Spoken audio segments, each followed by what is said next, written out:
उसमें मैंने लिखा कि पार्टी की जो टॉप क़यादत है वो रियल इस्टेट के अंदर इन्वॉल्व है। यहाँ रियल इस्टेट माफिया बन चुका है। तरहार में इधर ज़मीनों का सौदे हुए हैं, बनी गाला में नीचे फार्म हाउस स्कीम बनी है। पाकिस्तान की इकॉनमी मीशत को आज जो ख़तरात हैं उसका ज़िम्मेदार पिछले 3.5 साल और उससे पहले वाले भी। मुझे अगर इमरान खान आज होता ना तो अगले 3 महीने बाद 2 महीने बाद हम डिफ़ॉल्ट कर रहे होते। ये मेरी गाड़ी में बैठ के मैं इसको सुबह हर रोज़ शाम को फिराता था, पुरानी गाड़ी थी। आज आप कुएँ के मेंढक है कि नहीं, दुनिया में खचकोल लेके फिर रहे कि नहीं कि खुदारा हमें बचा लो डिफ़ॉल्ट से। ये वो इमरान खान है ही नहीं जिसको मैं जानता हूँ। ये तो सियासत में इस्तेमाल कर रहा है मज़हब का कार्ड। ये सारा दिन मदीने की रियासत की जगह इसने ईदी अमीन की रियासत बना दिया पाकिस्तान।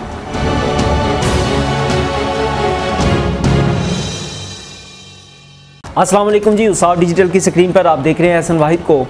साबिक वज़ीर आज़म पाकिस्तान इमरान खान और इस वक्त पाकिस्तान तहरीक इंसाफ के चेयरमैन, उनके ख़िलाफ़ जो है इलेक्शन कमीशन में एक केस चल रहा है फॉरेन फंडिंग का। और कहा यह जा रहा है कि मुमकिन है इमरान खान साहब को या फिर उनकी पार्टी को इस सिस्टम से, इस केस के तहत जो है आउट कर दिया जाए। अब वो शख्स जिन्होंने ये केस जो है इमरान खान साहब के ख़िलाफ़, जो उनकी पार्टी के ख़िलाफ़ जो है इलेक्शन कमीशन में लेकर गए थे, आज हम उनके साथ मौजूद हैं, अकबर एस बाबर साहब के साथ। तो उनसे बातें करते हैं, उनसे जानने की कोशिश करते हैं कि वो इस केस को मज़ीद आगे क्या देख रहे हैं इसके मुतालिक, और कुछ उनसे जो है वो इनसाइड स्टोरीज़ भी जानने की कोशिश करते हैं कि जब वो इमरान खान साहब के साथ थे किस तरह के इमरान खान साहब थे। अस्सलाम वालेकुम सर। वालेकुम अस्सलाम सर, कैसे हैं आप? बहुत शुक्रिया सर। पहले तो बहुत शुक्रिया, आपने हमें टाइम दिया। और डायरेक्टली जो है मैं सवाल की तरफ जाऊंगा। सर, फॉरेन फंडिंग केस बहुत अरसा हो गया चलते हुए, 2014 में हुआ और 2022 हो गया, तकरीबन 7.5-8 साल हो गए हैं। तो क्या कोई आपको लगता है कि अब नतीजा आ जाएगा? बिस्मिल्लाहिर्रहमानिर्रहीम। देखिए, ये बड़ा अहम सवाल है, लेकिन मैं इससे पहले आपको ये ज़रूर वजाहत कर दूँ जो आपने शुरू में कहा कि शायद इस केस के ज़रिए ये पार्टी जो है सियासत से ही अलग हो जाए या फारिग कर दी जाए या डीलिस्ट कर दी जाए। और इसका मकसद केस का हरगिज़ ये नहीं कि पार्टी पे पाबंदी लगाए। इस केस का हरगिज़ ये मकसद नहीं है कि पार्टी को डीलिस्ट किया जाए या बैन किया जाए। सियासी जमातें जमहूरियत के पिलर्स होती हैं, लेकिन इस केस का मकसद 100% ये है कि पार्टी के अंदर जो काली भेड़ें हैं, जिन्होंने करप्शन की है, जिन्होंने गैर कानूनी फंडिंग की है, जो लीडरशिप, टॉप लीडरशिप उसमें मुलविस है, उनके ख़िलाफ़ कानूनी कार्रवाई की जाए। ये जमहूरियत का एक अहम तरीन, जिस तरह बरतानिया mother of all parliamentary democracy है, तो अभी चंद दिन पहले पार्लियामेंट्री पार्टी जो है उनकी अपनी जो टोरी पार्टी है, उसकी जो लीडरशिप ने अपने ही वज़ीर आज़म के ख़िलाफ़ एक वो दिया, वोट ऑफ नो कर। तो क्या उनकी जो पार्टी के जो आधे मेंबरान ने जिन्होंने वोट ऑफ कॉन्फ्रेंस किया, वो उनको क्या पार्टी से निकाल दिया गया या पार्टी से खारिज कर दिया गया या ही? ऐसा नहीं होता। जमहूरियत बनती सियासी जमातों के अंदर से है, अंदर कवानीन लागू होते हैं, उन पर असूल अपनाए जाते हैं, वहाँ बादशाहत नहीं होती। वो एक लीडरशिप का क्रैडल होता है, वो लीडरशिप वहाँ पार्टी से निकलती है, वर्कर उठता है मेरिट से। सादिक खान जो मेयर है लंदन का दूसरी दफ़ा, वो लेबर पार्टी का एक बड़े औसत ख़ानदान से ताल्लुक़ था, लेकिन वो लेबर पार्टी के अंदर मेरिट है, कंजर्वेटिव पार्टी के अंदर मेरिट है। तो हर 2-3 साल बाद एक नया वज़ीर आज़म सामने आ जाता है। पिछले 5 सालों में 3 बरतानिया के वज़ीर आज़म बदले, ठीक है ना? आपको नाम भी नहीं याद होंगे। अपनी पार्टी ने अपने लीडर ऑफ द हाउस को बदल दिया। तो यहाँ तो हमने बुत बनाए होते हैं, यहाँ तो जमहूरियत नाम की चीज़ है। जमहूरियत के जो एक्चुअल, जो असल, जो उसके असूल है, उनको हमने अपनाया नहीं है। हम तो वैसे ही जिस तरह वो तोते को रटा करा देना, वो तोते की तरह बोलता है। हम अमली तौर पे तो हमारे जमहूरियत नहीं है, जमहूरियत सियासी जमातों है। तो इस केस का बड़ा मकसद ये था कि पार्टी के अंदर जो लीडरशिप बड़े पैमाने पे करप्शन में इन्वॉल्व है, बेकायदगियों में इन्वॉल्व है, उनका एहतसाब किया जाए। जब पीटीआई रोल मॉडल बनेगी, यानी हम अपनी पार्टी को रोल मॉडल बनाएंगे, तो ये जो दूसरी जमातें हैं वो भी इससे फिर बच नहीं सकेंगी। अब देखिए ना कि इस फॉरेन फंडिंग केस की वजह से कितना प्रेशर बिल्ड हुआ है कि जी दूसरी जमातों को भी एहतसाब करें इसी तरह से। तो यही तो इसका मकसद है, अभी आप तक रोल मॉडल बने। अभी तक मैं आपको बात करूँ, लेकिन पाकिस्तान तहरीक इंसाफ की जो क़यादत है, इसने पिछले 8 सालों में हर हरबा इस्तेमाल किया है कि इसको ताख़ीर करें इस केस में। यानी ये वो लोग हैं जो बड़े इंसाफ के दावेदार बनते हैं, ये वो लोग हैं जो कहते हैं कि जी हमसे इंसाफ शुरू करो, हमसे एहतसाब शुरू करो, हम मदीने की रियासत बना रहे हैं। मदीने की रियासत में जो खलीफा वक्त होते थे वो एहतसाब से भागते नहीं थे, यही इमरान खान उनकी मिसालें देता था। तो ये 8 साल से क्यों भाग रहा है? लेटेस्ट कल इस्लामाबाद हाई कोर्ट में इनकी जो लेटेस्ट दरख्वास्त थी कि इस केस को तमाम सियासी जमातों के केस के साथ इकट्ठा किया जाए और फिर उसका फैसला दिया जाए और रेस्ट्रेनिंग ऑर्डर दिया जाए कि इलेक्शन कमीशन फैसला न दे। कल उसको डबल बेंच जो इस्लामाबाद हाई कोर्ट की है, चीफ जस्टिस मोअज़्ज़ज़ अख्तर उन्होंने मुस्तरद किया। अभी मेरे पास वो ऑर्डर आया, लिखा हुआ उन्होंने मुस्तरद किया। अब ये 9 रिट पटिशन इनकी हो चुकी है। 9 रिट पटिशन, हर पटिशन में वक्त लगता है, हेयरिंग होती है, ये होता है, वो होता है, कार्रवाई होती है, केस का फैसला नहीं आने दे रहे, केस के फैसले पर रुकावट बने। मैं तो सिर्फ ये कहता हूँ सबूत रखे हुए केस का फैसला आने दें। फिर अगर किसी भी फरीक को कोई एतराज़ है, उनके पास अपील का तो ऑप्शन हमेशा होता है, लेकिन यहाँ पे मसलतें जोड़ी जाती हैं। सियासी जमात को ये हो जाएगी, ये जो आप बात कर रहे हैं ना कि पार्टी डीलिस्ट हो जाएगी, बैन हो जाएगा सियासत, ये वो तासुर है जो पीटीआई की लीडरशिप इन लोगों ने क्रिएट की है जो एहतसाब से भाग रहे हैं, ताकि लोगों को खौफ दिलाए, पीटीआई सपोर्टर्स को खौफ दिलाए कि ये तो पार्टी फारग करने के चक्कर में अकबर बाबर। ऐसा कोई मामला नहीं है, ये सिर्फ गलत बयानी से काम ले रहे हैं। अच्छा सर, आपने ना 2 बातें की कि टॉप जो लीडरशिप है वो करप्शन में मुलविस है। कौन है वो? नाम देखिए, नाम तो मुराद ये है ना कि जब कि जो बेकायदगियाँ हुई हैं, मसलन इलेक्शन कमीशन ने सालाना एक सर्टिफिकेट जमा कराया होता है जो पार्टी का चेयरमैन जमा कराता है। वो ये कहता है कि जी मेरी पार्टी के ये असासे हैं, इतना पैसा आया, किसी किस्म की कोई गैर कानूनी फंडिंग नहीं हुई, और ये हमारे बैंक अकाउंट्स हैं, जिन बैंकों में पार्टी के अकाउंट्स हैं। उसको चेयरमैन हर पार्टी का दस्तखत करता है, सालाना सर्टिफिकेट्स देता है, 1-2 और सर्टिफिकेट्स भी देता है, ठीक है। तो जब गैर कानूनी फंडिंग साबित हो जाए, जो कि स्क्रूटनी कमेटी की रिपोर्ट के मुताबिक साबित हो चुकी है, जब इनके अकाउंट्स जो इन्होंने जाहिर किए हैं उसमें बड़े पैमाने पे अकाउंट्स को पोशीदा रखा गया, तो वो जो सर्टिफिकेट इन्होंने दिया, वो सर्टिफिकेट जो है वो जाली हो जाता है, वो फेक हो जाता है, ठीक है ना। तो जब वो फेक हो जाता है तो वो लीडर जिसने वो सर्टिफिकेट दिया है वो उसके ज़ुमरे में आता है कि उसने जाली सर्टिफिकेट दिया, उसके फिर लीगल कॉन्सिक्वेंसेज हैं। यानी जिस तरह अभी एक और केस में, फैसल वाडा के केस में उन्होंने इलेक्शन कमीशन के सामने हक़ाइक़ नहीं रखे, ठीक है, तो उनको डिस्क्वालीफाई भी कर दिया गया। तो ये इलेक्शन कमीशन के पास इख्तियार है। दूसरा कि जो तमाम पैसे जो गैर कानूनी गैर मुल्की शहरियों ने दिए हैं, जो कि साबित हो चुके हैं, वो ज़ब्त होंगे। उसके अलावा जो फाइनेंस बोर्ड है, फाइनेंस आपने नाम पूछे, जो फाइनेंस मेरे नज़दीक वो जो फाइनेंस बोर्ड है जो उस वक्त पीटीआई के फाइनेंसेस को मैनेज कर रहा था, जिन्होंने मुलाजमीन को इजाज़त दी कि वो अपने ज़ाती अकाउंट्स में पैसे जमा कराएं, जिसका कोई पता ही नहीं है। 4 मुलाजमीन हैं, अभी भी सेंट्रल ऑफिस के मुलाजमीन हैं, उनको इन्होंने लिख के इजाज़त दी। इमरान खान और डॉक्टर आरिफ अलवी के नॉलेज में होते हैं, वो सेक्रेटरी जनरल थे आरिफ अलवी और इमरान को चेयरमैन, कि ये जी प्राइवेट अकाउंट्स में उनके पैसा आ रहा है, उसके कोई अकाउंट की कोई तफसीलात नहीं दे रहा। हमने सैम्पल अकाउंट्स दिए कि उसमें इतना पैसा, ये बहुत बड़ा जुर्म है, क्योंकि इस पैसे का कोई सोर्स नहीं है, ये मनी लॉन्ड्रिंग के ज़रिए आए, मिडल ईस्ट से आए, कहाँ से आए, और गैर मुल्कियों से आए, तो ये उसको वो ज़ाहिर ही नहीं करते। तो जो फाइनेंस बोर्ड जिसने ये गैर कानूनी काम किया, उस फाइनेंस बोर्ड में उस वक्त जो मेंबर्स थे उनके मैं नाम ले सकता हूँ, मसलन आमिर कियानी थे, सैफुल्लाह नियाज़ी थे, कर्नल यूनुस अली रज़ा थे, तारिक शेख थे, और इसके अलावा डॉक्टर मोमन थे। 6 लोग थे, उनके दस्तखत मौजूद हैं उस रेजोल्यूशन में। फिर उसके बाद इन्होंने मार्च 15 को जो अपना अभी इस साल मार्च 15 को इन्होंने स्क्रूटनी कमेटी के जवाब में जो अपनी रिपोर्ट जमा कराई, जब इनके खुफिया अकाउंट निकल आए, साबित हो गए कि इन्होंने अकाउंट छुपाए हैं, अब ये क्या करते हैं, ये 28 अकाउंट्स जो स्टेट बैंक के ज़रिए है, उनमें से 11 अकाउंट्स को कहते हैं हमारे अकाउंट है ही नहीं। पाकिस्तान तहरीक इंसाफ के नाम से अकाउंट है, स्टेट बैंक कहता है ये पीटीआई का अकाउंट है, ये क्या कहते हैं, इन्होंने लिख के दिया है और अपने लिए। और सर ये कहते हैं हमने जो है फंड्स इकट्ठा करने के लिए एजेंट रखे हुए हैं। वो तो बाहर की बात है ना, ये अब अंदर की बात मैं करूँ, उस पर भी मैं आता हूँ। अच्छा, वो जो अकाउंट्स हैं 11, ये इन्होंने लिख के दिए कि ये अकाउंट्स हमारे पास, हमारे इल्म में उस वक्त है जब स्टेट बैंक से ये बरामद हुआ। इन अकाउंट्स को कौन ऑपरेट कर रहा था, ये भी इन्होंने लिख के दिए। PTI ने लिख के दस्तावेज में दिया। इसको असद कैसर करता था, शाह फरमान करता था, इमरान इस्माइल करता था, मियाँ महमूद रशीद करता था, नजीब हारून करता था, समर अली ख़ान करता था, वगैरह वगैरह वगैरह, ये उन्होंने लिख के दिए।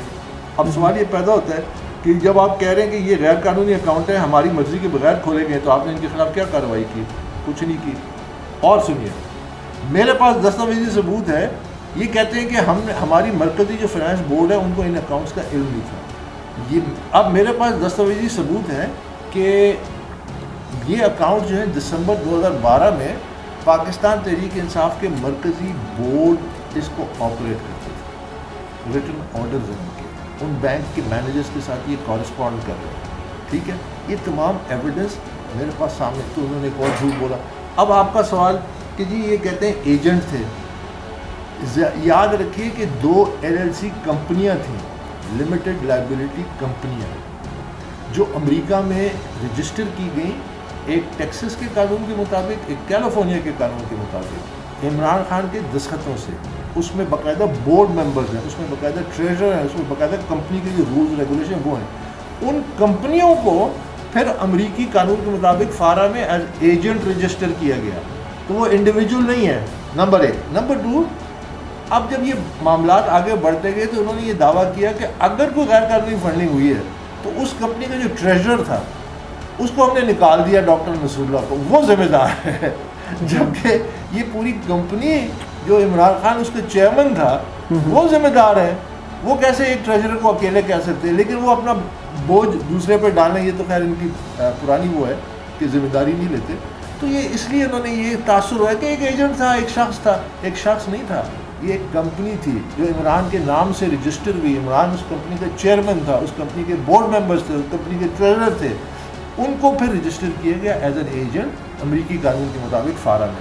सर, लोग जो हैं वो सवाल उठाते हैं, जब पार्टी कायम हुई, आप बानी मेंबर हैं पार्टी, इमरान खान साहब के साथ थे, केस जो है वो 2014 में जाके दायर किया, तो इतना वक्त क्यों लग गया ये सारी चीज़ें जानने में? इसलिए कि मैंने इनको वक्त दिया। देखिए, मेरे इख्तिलाफ़ात तो 2011 में हुए थे ना इनके साथ। 2011 में ये हक़ाइक़ मेरे सामने आ गए। और सर, एक और बात भी PTI वालों की मैंने सुनी है, वो कहते हैं कि 2011 में जब हमारी पार्टी एक्सपेंड होने लगी, बड़े बड़े सियासतदान हमारी जमातों में शामिल हुए, तो जो पुराने लोग थे उन्हें कुछ ज़्यादा इम्पोर्टेंस नहीं दी गई, तो फिर कुछ अपनी वो अपने आप को मनवाने के लिए इन्होंने न्यूसेंस वैल्यू क्रिएट करने के लिए केस किया।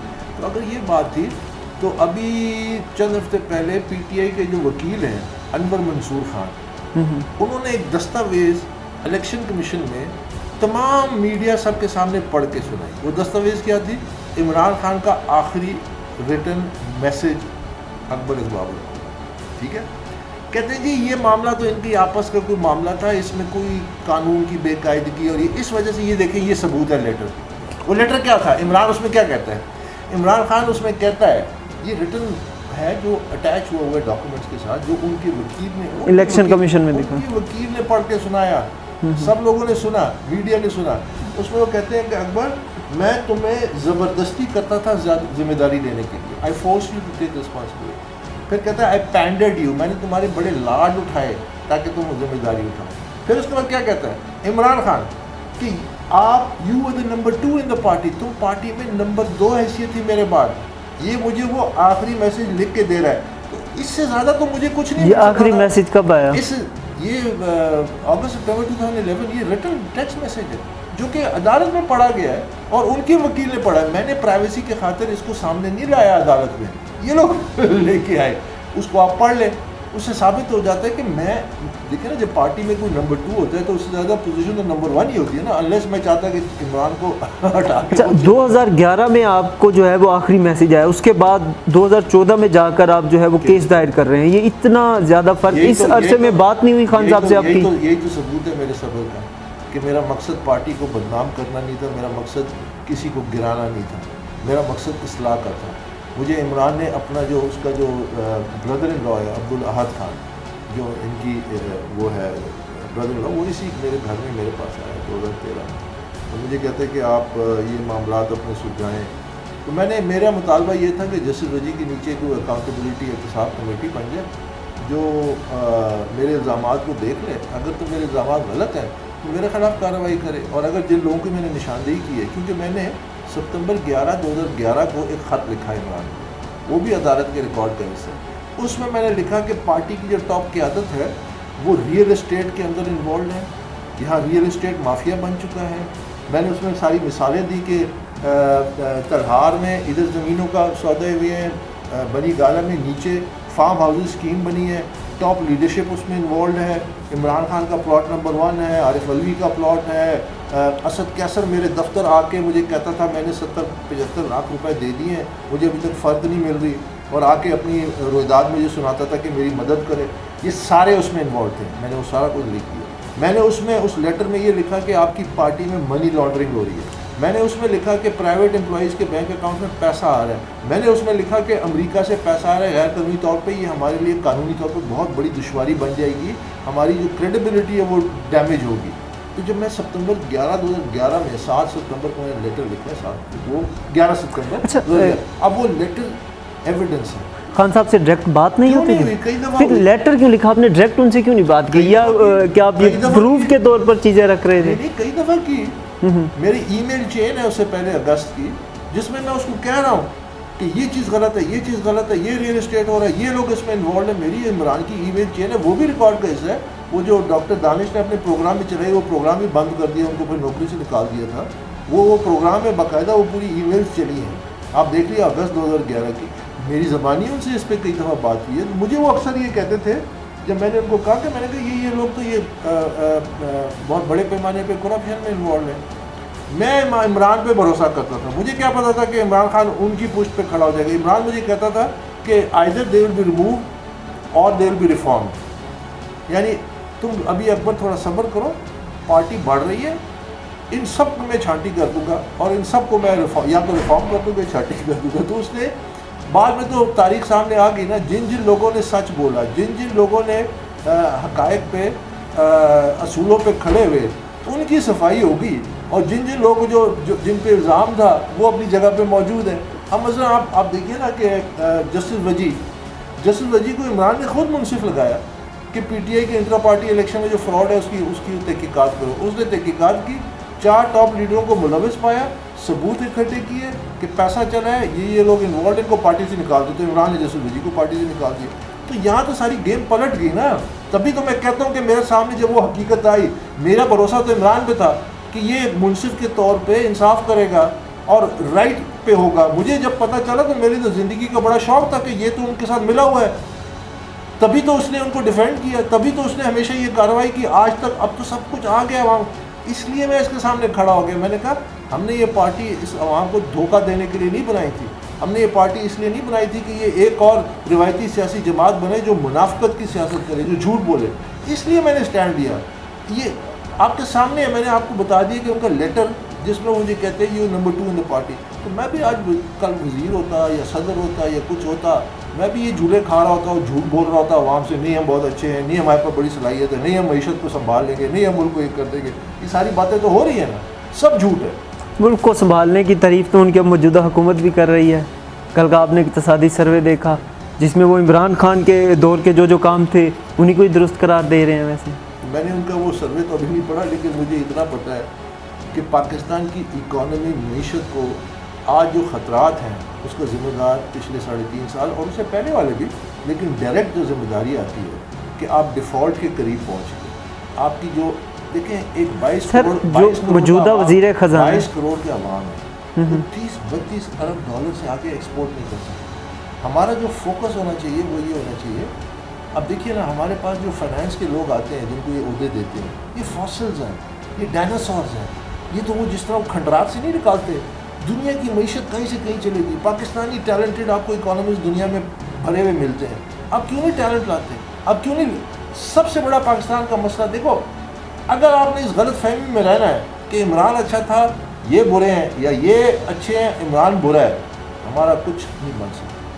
हमने एक बड़ी लीप लेनी है, हमें जंप मारनी है एक नई सियासत पर। ये झूठ मुनाफिकत की सियासत नहीं चलेगी। मुझे अगर इमरान खान आज होता ना तो अगले 3 महीने बाद 2 महीने बाद आप डिफ़ॉल्ट कर रहे होते। अभी भी ख़तरा है। मौजूदा सियासी सेटअप में कोई आपको चेहरा ऐसा नज़र आता है जो पाकिस्तान के लिए बेहतर काम कर सके, पाकिस्तान को ऊपर लेके जा सके? नून लीग, पीपल्स पार्टी, हर पार्टी में अच्छे लोग हैं, हर पार्टी पीटीआई में, हर पार्टी में अच्छे लोग। ये पीटीआई तो मसकशुदा है, जो पीटीआई हम अभी ऑर्गेनाइज कर रहे हैं, जो हम आपको दिखाएंगे, ऑर्गेनाइजिंग कमेटी बनाएंगे। दोबारा आप पीटीआई एक और बना रहे हैं? एक और नहीं बना रहे, यही पीटीआई को हम ये ऐसी वो पीटीआई होगी इसमें सारी पीटीआई आ जाएगी जो अच्छे लोग हैं, हम बाकियों की छांटी करेंगे और फिर आखिर में इमरान खान को भी दावत देंगे कि तुम चेयरमैन की नहीं, हम उसको कहेंगे कि ये पार्टी है असली पीटीआई ये है।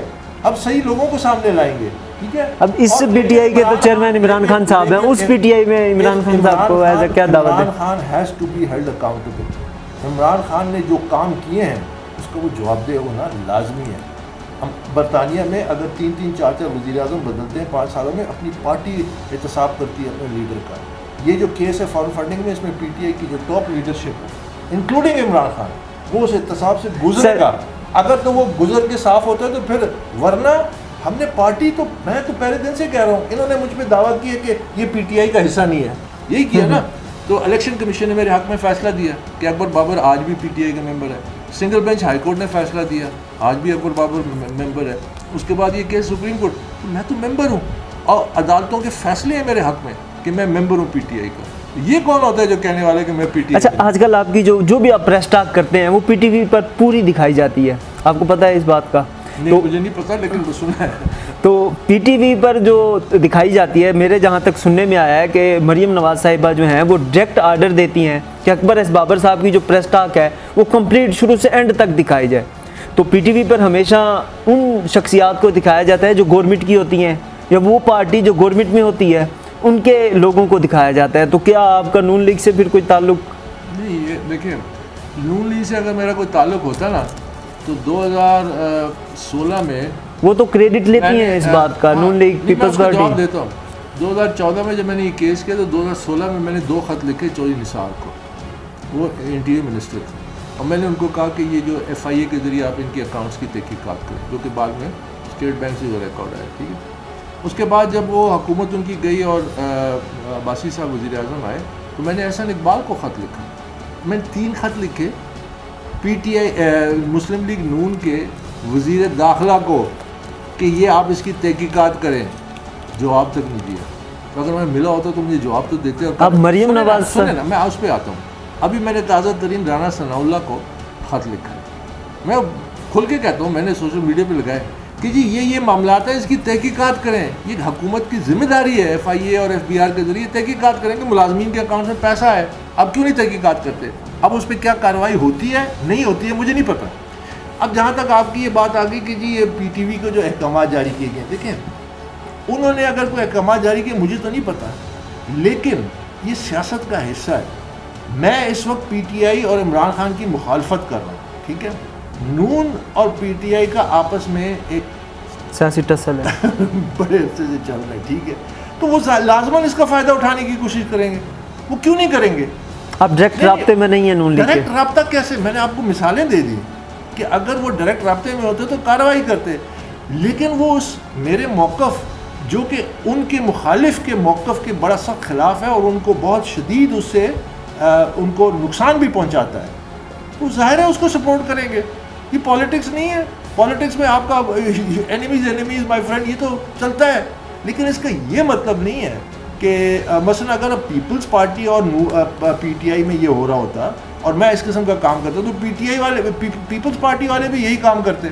वो भी मुझे मीडिया में, अगर पिछले जो 3.5 साल इमरान की हुकूमत थी तो मुझ पर PTV बैन था, उसका आप क्यों नहीं जिक्र करते? उसका भी तो आप जिक्र करें ना कि क्यों बैन लगाया था, क्यों मुझ पे। अच्छा, मेरा जो हक है कि लोगों तक मेरा मैसेज पहुंचे, उसको क्यों दबाया था? अच्छा, इंटीरियर मिनिस्टर्स को आपने खत लिखे, आपने दोनों बार नून लीग के इंटीरियर मिनिस्टर्स को खत लिखे। PTI के मिनिस्टर को लिखता ये मतलब आप क्या तवक्को रखते हैं कि PTI के मिनिस्टर अपनी पार्टी के, ये तो उन्होंने बोने रखे हुए हैं, ये तो सारे के सारे तोते की तरह बोलते हैं इमरान के आगे। इमरान खान हमारे सामने बिठाए ना जो ओरिजिनल PTI थी, हम तो इमरान खान को इस तरह कन्फ्रंट करते थे कि आप सोच भी नहीं सकते। जितनी मैं तनकीद करता हूँ ना बाहर मीडिया में, ये 10% होती तनकीद की जो मैं अंदर करता था। हम तो पार्टी के, he was first amongst equals, हमारे लिए वो कोई इतनी बड़ी शख्सियत नहीं थी, हमारे लिए वो एक पार्टनर था। मैंने कहा फर्स्ट अमंग। तो उस टाइम आजकल तो सुने जो तनकीद करता है उसे वो आउट कर देते हैं। सुने ना, आपके ख्याल में एग्जैक्टली जब वो जो तनकीद करता है उसको आउट कर देते हैं। तो आपको उस टाइम नहीं किया? अब ये जो उस वक्त और वक्त था, पार्टी बन रही थी। ये मेरी गाड़ी में बैठ के मैं इसको सुबह हर रोज़ शाम को फिराता था, पुरानी गाड़ी थी उसमें। ये कहता था अकबर तेरी गाड़ी में मेरी पूरी पार्टी आ जाती है। हम इधर कवर्ड बाज़ार के सामने हमारा मरकज़ी दफ्तर था, 4-4 घंटे हम इस गर्मी में ऊपर वाले फ्लोर पे जो आग आ रही होती थी पंखे के ज़रिए, एसी के पैसे नहीं थे, तो उस वक्त इमरान पैर ऊपर रखे होते थे मेज़ के और हम 4-4 घंटे गप्पे लगाते थे। इंसान के जानवर भी हमारे दफ्तर नहीं आता था, लेकिन हमारे पास एक यकीन था कि इंशाल्लाह एक दिन ये पार्टी बनेगी, लोग इसकी तरफ आएंगे। तो हमारा ताल्लुक़ की नेचर कुछ और थी। अब जो लोग हैं ये तो मफाद परस्त हैं, इन्होंने तो पॉलिश करना है, इन्होंने तो उससे फ़ायदा लेने हैं, इन्होंने फ़ायदे लिए ना करोड़ों अरबों रुपए के, तो ये उसके आगे क्यों बोलेंगे? इसलिए उसको मतलब उसका कॉन्स्टिट्यूशन में था कि Imran will remain chairman for 2 terms. ये अभी लाइफ चेयरमैन क्यों बन गए? पूछे ना इमरान खान से, किसी जमहूरी पार्टी में बरतानिया में कोई लाइफ का चेयरमैन होता है? ये क्यों बन गया लाइफ का चेयरमैन? इसने तो पार्टी को इदारा बनाना था, इसने तो पार्टी के इलेक्शन कराने थे। अभी जो परसों 2 नंबर काम किया है, जिस तरह के इलेक्शन है उसने अनाउंस किए, ये कोई इलेक्शन है? ये कोई डेमोक्रेटिक पार्टी है? ये वो बुनियादी असूल थे। सर ये तो पाकिस्तान का सिस्टम ही ऐसा है, तमाम सियासी जमातें आप देखें ना, हमजा शहबाज आगे, शहबाज शरीफ साहब के बेटे हैं, बिलावल भुट्टो जरदारी आगे, आसिफ अली जरदारी साहब के बेटे हैं, मुफ्ती असद महमूद आगे, मौलाना फजलुर रहमान साहब के बेटे हैं। तो हर बंदा जो है वो डायनेस्ट सिस्टम पे जा रहा है। लेकिन ये तो फिर इमरान खान साहब की चलो फैमिली नहीं आ रही आगे, क्या समझते हैं आप इसको? इसी को तो तब्दील करना मेरे भाई, फिर PTI बनाने की ज़रूरत क्या थी? फिर इमरान को चाहिए था कि चला जाता किसी सियासी जमात में, पीपल्स पार्टी या नून लीग में। वो कहते मैं इतने अरसे से स्ट्रगल कर रहा था, तो फिर PTI बनाने की ज़रूरत क्या थी? आपने जिन बातों की निशानदेही की है बिल्कुल सही की है, इसीलिए तो PTI बनाई थी, इसीलिए तो हमने पार्टी की पाकिस्तान की सियासत को चेंज करना था। हमने ये जो रिवायती सियासत, इस रिवायती सियासत ने आप मुझे बताएं पाकिस्तान को क्या दिया? आज आप कुएं के मेंढक है कि नहीं? दुनिया में कचकोल लेके फिर रहे कि नहीं कि खुदारा हमें बचा लो डिफ़ॉल्ट से, हमें इतने पैसे दे दो कि हमारा पानी जो है हमारी नाक से ऊपर ना जाए, बस इधर तक आ जाए, बस ये हो सकता है। हमारी, मैंने आपको बताया कि 22 करोड़ की आबादी है, 32 अरब रुपए से ज़्यादा एक्सपोर्ट नहीं कर सकते हम। ओवरसीज़ पाकिस्तानी जो मिडल ईस्ट में ज़्यादातर, उनके रिमिटेंसेस आगे पीछे कर्जा लेके गुजारा कर रहे हैं। हमारी इंडिया $150 बिलियन की एक्सपोर्ट करता है सिर्फ IT सेक्टर की, हम 50 बिलियन नहीं कर सकते। यही तो वजह है जिस सियासत की आप बात करते हैं, हम इसी कुएं के मेंढक रहेंगे, याद रखो। इसी सियासत को तोड़ने के लिए हमने PTI बनाई थी। जब PTI उस सियासत का हिस्सा बन गई, जब PTI उस सियासत में उस बुराइयों को उनसे भी आगे तक ले गई, जो पिछला दौर गुजरा है, यकीन कीजिए कि इससे पहले ऐसा दौर नहीं था। ट्रांसपेरेंसी इंटरनेशनल ने पाकिस्तान को 140 रैंकिंग दी। आज तक पाकिस्तान की तारीख में इतनी करप्शन नहीं थी जो PTI और इमरान खान के दौर में करप्शन थी। तो फिर क्यों ना इसके सामने हम खड़े हों? हम तो इसी सियासत से तो लड़ने के लिए PTI बनाई थी। अगर हम फिर PTI की ज़रूरत क्या थी? PTI क्यों बनाई? अगर ये जो जिन रवायती ऐबों की आप जिक्र कर रहे हैं, आपने इस विशेष सर्कल से, आपने इस कुएं से निकलना है। एक ही तरीका है, सियासी जमात को इदारा बनाए, लीडरशिप आए परफॉर्म करे, नहीं परफॉर्म करे इधर करो, अगली लीडरशिप आए इधर करो, अगली लीडरशिप आए इधर करो। जिस दिन मेरी ज़िंदगी में, आपकी ज़िंदगी में हो गया, मेरी ज़िंदगी में तो लगता तो नहीं है, लेकिन बहरहाल जदोजहद हम कर रहे हैं, आपकी ज़िंदगी में हो गया, पाकिस्तान बहुत आगे चला जाएगा। वरना हम इसी तरह ऐसे जैसा कुएं का होता है ना, हम सर्वाइवल, बचने की, बस जिंदा रहने की मोड में रहेंगे। हम एक तरक्की याफ्ता मुल्क, मॉडर्न रियासत जिसमें तमाम हमारे पास सारी सलाहियत है, हमारे पास टैलेंट है, लेकिन मेरिट कॉम्पिटेंस जो है हमारे सिस्टम में नहीं आ रहा। जिस तरह की आप बात कर रहे हैं, हमारे सिस्टम में जो फाइनेंस मिनिस्टर है, आप पिछले 3-4 गिनवाए ना कौन है, अब गिनवाए ना कौन लाता है उनको। बरतानिया का इस वक्त जो चीफ इकोनॉमिस्ट है वो कोई 40s या अर्ली 50s का, पाकिस्तानी निज़ार, दुनिया की टॉप 10 इकोनॉमीज में पाकिस्तानी निज़ार चीफ इकोनॉमिस्ट बरतानिया का पाकिस्तानी निज़ार है। आप किसको लेके आते? आपके अंदर वो सिस्टम ही नहीं है। आपकी जो निज़ाम है, आपका जो पाकिस्तानी सियासी निज़ाम है, जो पाकिस्तान के इदारे हैं, वो मेरिट को आने ही नहीं देते, वो कॉम्पिटेंस को आने ही नहीं देते सिस्टम में। यहाँ तो सिर्फ बादशाहते हैं, रेलू कटे चाहिए, वो रेलू कटों को पालो। और ये PTI की जो कैबिनेट थी, खुदा की मैं क्या आपको बताऊँ, मैं सब कुछ जानता हूँ। अच्छा, सिगरेट का खोखा इनको कोई जिम्मेदारी ना दे, इनको इन्होंने वजीर लगा दिया। अच्छा, ये करोड़पति अरबपति बन गए जिनके पास यूफोन कार्ड के पैसे नहीं होते थे, हम उनको पैसे देते थे कि यूफोन कार्ड भरो, ये करोड़पति अरबपति बन गए। ये तब्दीली है, ये तरक्की है। अच्छा सर, जब आप खान साहब के साथ थे, जब पार्टी का आगाज़ हुआ, नई कायम की गई, उसके बाद जब पार्टी एक्सपेंड हो गई, बड़ी हो गई, सियासत बड़े बड़े सियासतदान आ गए, उस वक्त के इमरान खान में और आज के इमरान खान में क्या फ़र्क है? ये वो इमरान खान है ही नहीं जिसको मैं जानता हूँ, ये वो इमरान खान नहीं। मतलब ठीक है, हर इंसान में ऐब होते हैं, हर इंसान में वो होते हैं। मैं आपको क्या क्या मिसालें दूँ उस इमरान की, यानी मुझे हमेशा वो इमरान कैसा था? वो इमरान जो था वो तो कहता था कि देखो अकबर, अगर मैं रास्ते से हट जाऊँ तो तुम मेरे सामने खड़े हो, ये उसके अल्फाज। और उस वक्त जो हम मिसालें एक दूसरे को देते थे वो बेसिकली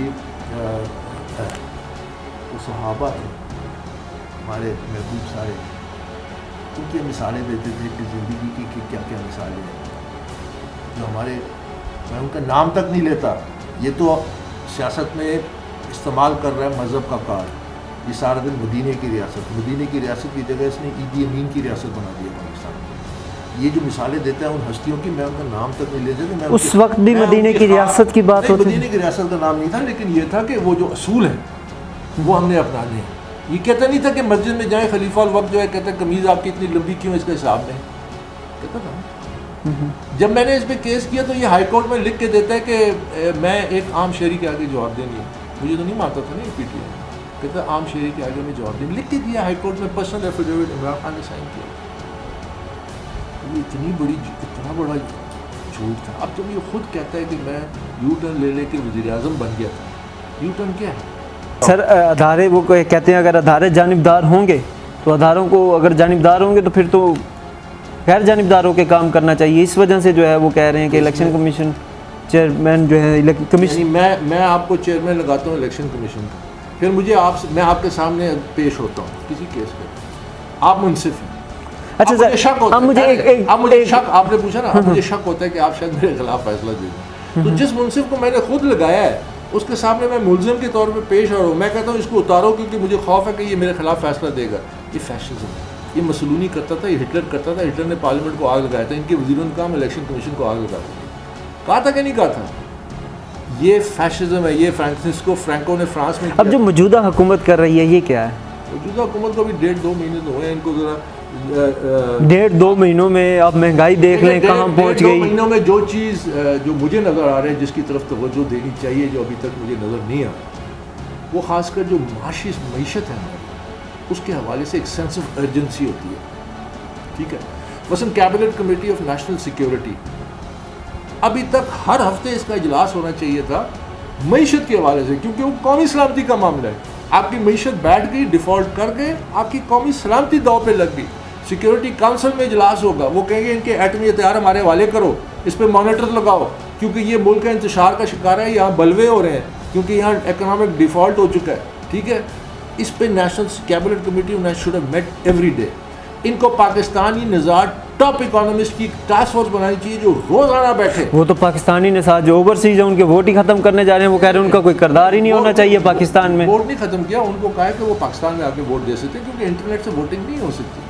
आप इंटरनेट से वोट कराएंगे ना तो पाकिस्तान की जितनी आबादी उससे ज़्यादा वोट पड़ जाएगा। वो छोड़े इस बहस को, ये चीज़ें सारी धांधली के लिए उसने प्लान की थी। ठीक है, असली चीज़ ये है कि जो आपने पूछा कि इस हुकूमत के हवाले से, वो जो एक सेंस ऑफ अर्जेंसी होती है। देखिए, मैं कहता हूँ कि अमेरिका में शायद 2008 सर इंटरनेट के थ्रू वो पैसे तो भेजते हैं वहाँ से, इंटरनेट के जरिए तो नहीं आते, बैंकिंग चैनल्स के, तो बैंकिंग चैनल्स के जरिए आते हैं, तो ये भी थ्रू एक चैनल ही बनाते हैं, उसके थ्रू आ जाते हैं। हो नहीं सकता ना, फीजिबल नहीं है, टेक्निकली फीजिबल नहीं, उसमें धांधली होगी, बहुत बड़े पैमाने पे होगी, इसलिए ये मुमकिन नहीं है। बड़े बड़े मुल्कों ने नहीं अलाउ किया, पाकिस्तान की क्या हैसियत है? हम लोग तो जरा सा मौका मिलता है, लेकिन दुनिया में ऐसे भी तो ममालिक हैं जिन्होंने अलाउ किया हुआ है। पाकिस्तानी को ये हक तो है कि वो पाकिस्तान आके वोट दें, बिल्कुल उनको है, लेकिन बाहर आपके पास वो रिसोर्सेज नहीं है। एम्बेसी में जाएंगे, अपने घरों से वोट डालेंगे, आपको पता है वो एक बंदा एक वोट की जगह कितने वोट डालेगा, किस तरह उसको फिर ट्रेस करेंगे? फिर इधर जो क्राइसिस आएगा कि ये वोट नहीं है, वो वोट जो उन्होंने मैकेनिज्म बनाया है, आखिर वो किसने बनाया? नहीं बनाया, कोई मैकेनिज्म नहीं है। अगर कोई सेफ मैकेनिज्म है तो मुझे बताइए, कुछ सेफ मैकेनिज्म और टेस्ट करके दें कि जी बाहर इंटरनेट से जो लोगों ने डिज़ाइन किए थे ईवीएम वो ऑन रिकॉर्ड है, उन्होंने कहा है कि ये सिस्टम चल ही नहीं सकता ट्रांसपेरेंटली।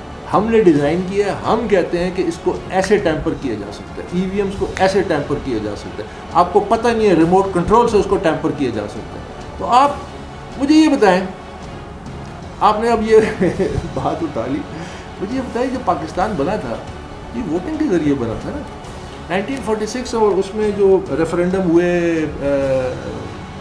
सूबे सरहद में, डॉक्टर खान साहब की हुकूमत थी जिन्होंने बायकॉट किया, ठीक है, और उन्होंने कहा सरहद के जो हैं कि आप फैसला करें आप इंडिया में हैं या पाकिस्तान में, इन्होंने बायकॉट किया, फैसला पाकिस्तान के हक़ में है, ठीक है।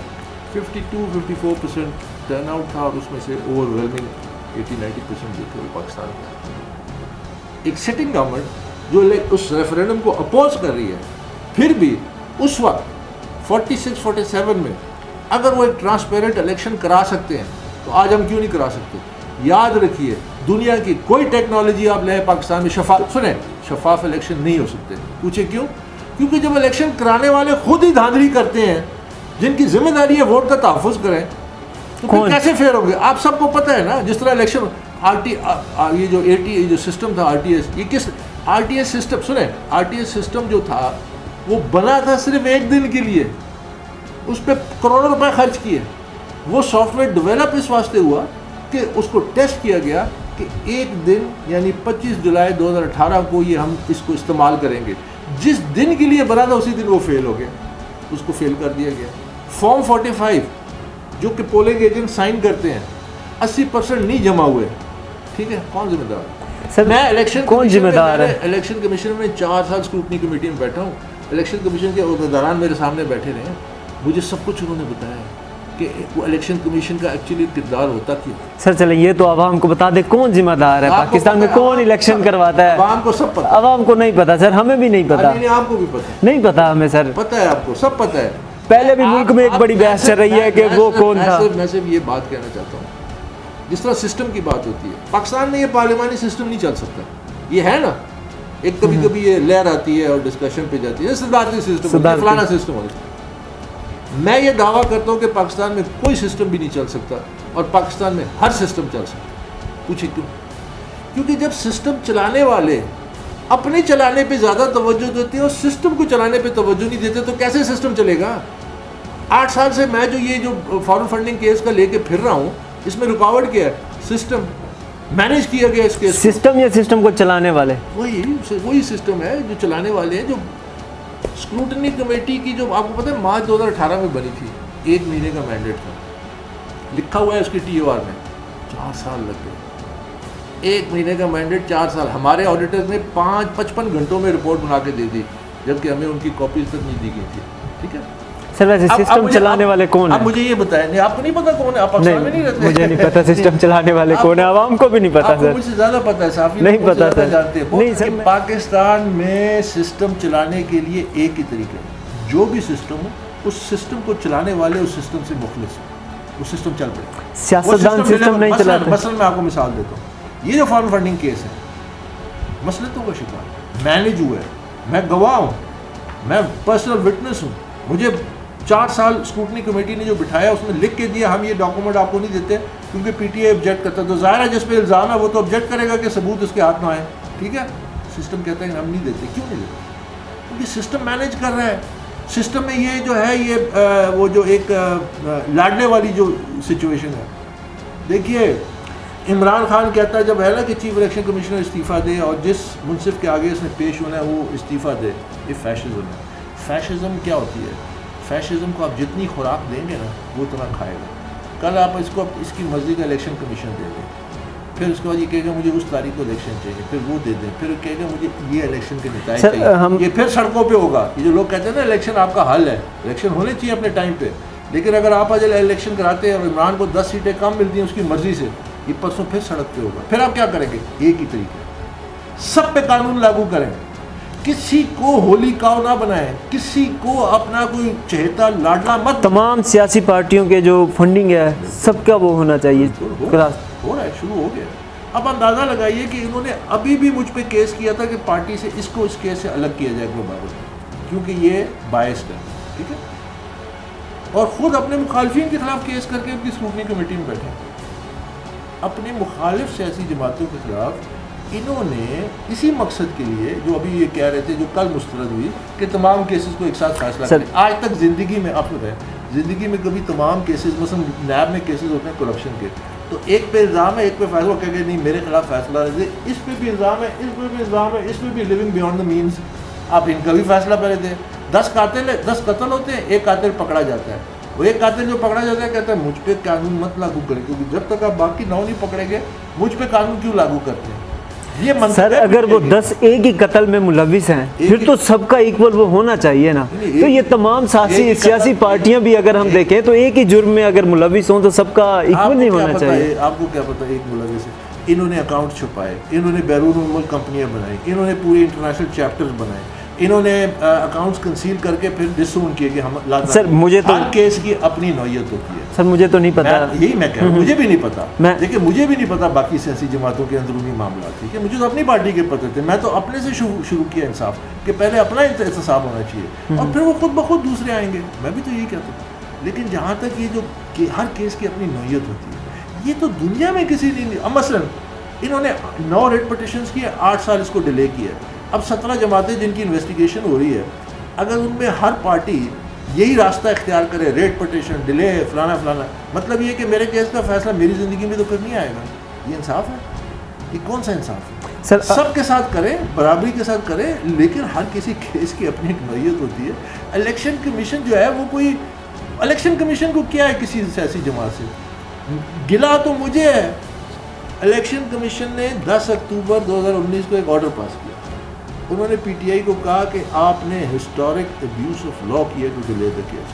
गिला तो मुझे है कि आपने क्यों उनको इजाज़त दी अब्यूज़ ऑफ लॉ करने की कि वो डिले करे। गिला तो मुझे, मैं फिर भी सब्र कर रहा हूँ। सर मैं आपकी बात पे आता हूँ। जिस तरह आपने कहा कि सिस्टम और सिस्टम को चलाने वाले जो हैं वो रुकावट बने रह गए 8 साल तक केस का फैसला होने में। सिस्टम को चलाने वाले सिस्टम, हाँ, कहीं किसी हद तक।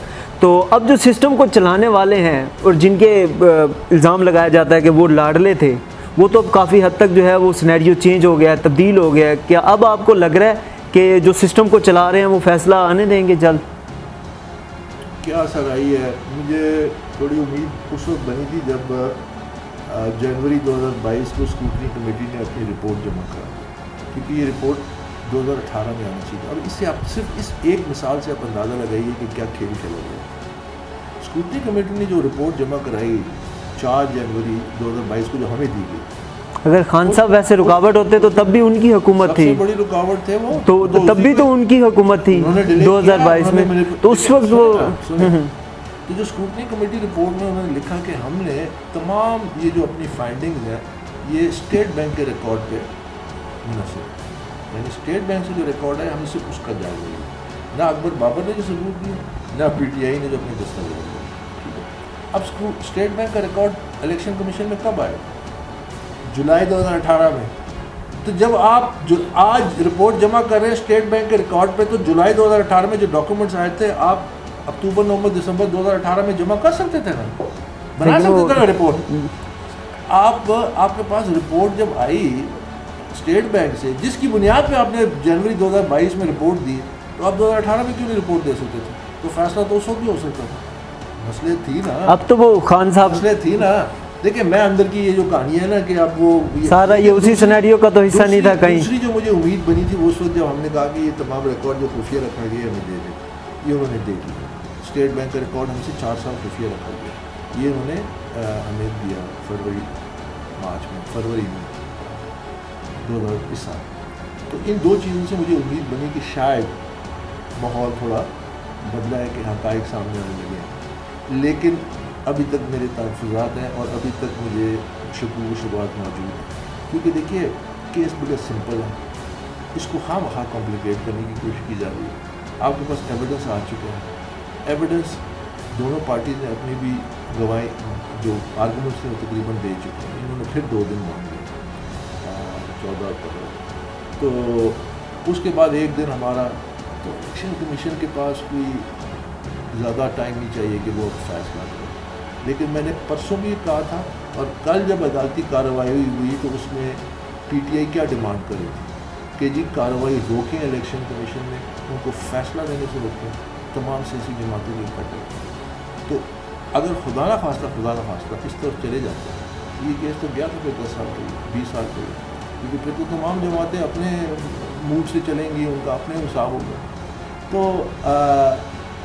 अभी तक मैं इस नतीजे पे नहीं पहुंचा कि सिस्टम जो है आज़ाद हो गया, लेकिन बहरहाल कुछ थोड़ी सी पॉजिटिव इंडिकेशन। कब तक फैसला नज़र आ रहा है? 1 महीना, 2 महीना? फैसला मेरे बस में होता तो ये हफ्ते 2 हफ्ते की आपको वैसे कब तक नज़र? देखिए, मैं आपको क्या, ऐसे भी लोग हैं जो दावे करते हैं कि हमने 7.5 साल 8 साल ये केस चलाया, मजीद इसको कितने साल चलाएंगे। फैसला करने पे आए तो चंद हफ्तों की, और अगर वही पुराना मामला रहा तो चंद महीने, चंद साल भी लग सकते हैं। बहुत शुक्रिया।